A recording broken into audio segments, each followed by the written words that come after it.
This is Witchspace News for Friday the 21st of September 2018. I'm Commander Burr.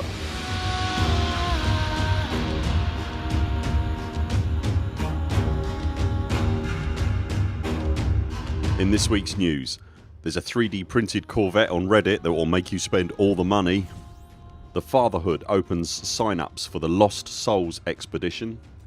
And I'll have this week's Thargoid Report. Reddit user Vinny the Knight posted a link on Reddit to imager pictures of a Corvette that he 3D printed on what he describes as an unrealistically expensive printer that he has access to through his work. 3D printed elite ships are nothing new, but there are two things that made this worthy of a mention today, quite frankly. Firstly, the resolution of the print itself that has been achieved. It's stunningly detailed. Nothing appears to have been lost from the awesome Frontier model. And secondly, the size of the thing. In the original poster's own words, it's as big as his forearm. The pictures would seem to testify to that as well. This thing is absolutely huge. Before you start getting your wallet out though, let me cool your FSD down. This is a one-off personal project. These aren't sadly for sale. Also, estimates on the Reddit thread vary between about 500 and 1500 space monies if you did want to print it. So probably best shelve that one at the moment, particularly if you've got a mortgage. It doesn't mean, however, that you can't go and look at the pretty pictures and dream. The Fatherhood player group has opened sign-ups to its Lost Souls expedition, which leaves in just 1 month's time on the 20th of October. Now, the Fatherhood, in case you're unaware, is a player group that's built around those with family and work-life commitments who might have limited playtime, and the expedition has been designed with those issues in mind. At a minimum, the Fatherhood estimates that the expedition will only need about 1.5 hours playtime every week to complete, and is scheduled to visit some of the more localised wonders that the Elite Dangerous Galaxy has to offer.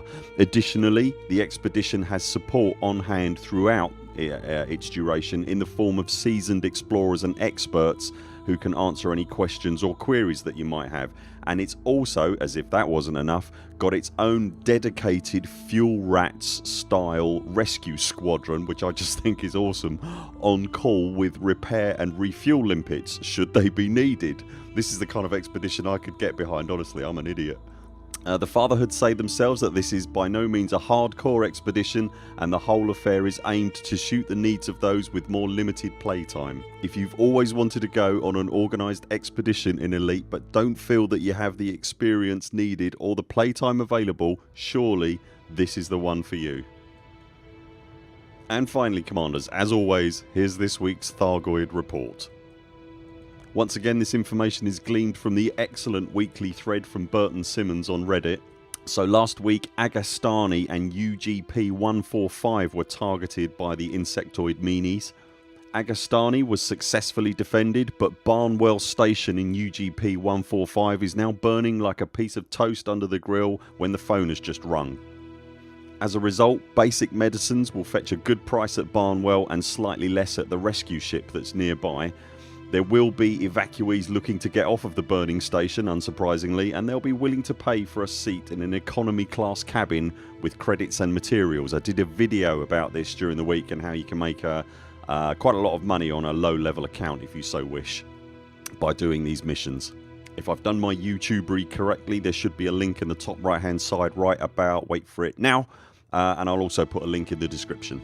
You'll also be able to get missions from the rescue ship to go and scoop up floating debris in the station. In all three cases, as always, I'm not kidding, bring all the heat sinks.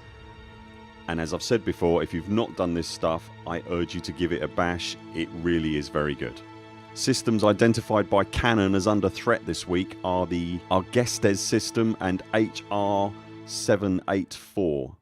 I can't testify from experience, but I believe HR 784 is better if you're looking for scouts. Argestes, from my understanding, has some of the bigger prey available. As I've stated before, you don't generally need anything special to take out the scouts. but the entry level anti-Xeno weaponry requires no unlocking and it really helps, and it's a great way to get your combat rank up as the scouts count as elite ranked ships. If you are heading out there, remember to take decontamination limpets and don't fly through the cloud of goo once the ship bursts. The bigger Thargoids in particular will ruin your day in very short order if you let them. But the scout stuff is eminently accessible to just about everybody. And as always, commanders, pick your fights with care.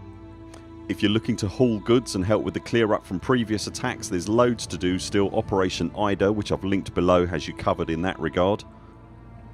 And the Gnosis megaship owned by Cannon has now jumped away from where it was stopped by the Thargoids and is in the clear, for now at least. As always, everything I've talked about is linked in the description below. That's it for this week. Thank you so much for making it this far. If you enjoy my videos, please do remember to hit the subscribe button and also give the video a thumbs up. That stuff really helps the channel. You can also hit the little bell notification to get an alert as soon as I upload a new video. I'll be back later this week with more videos. Until then, 07 commanders, follow the greens on the way out and do keep clear of the tow strack. I very much look forward to seeing you next time.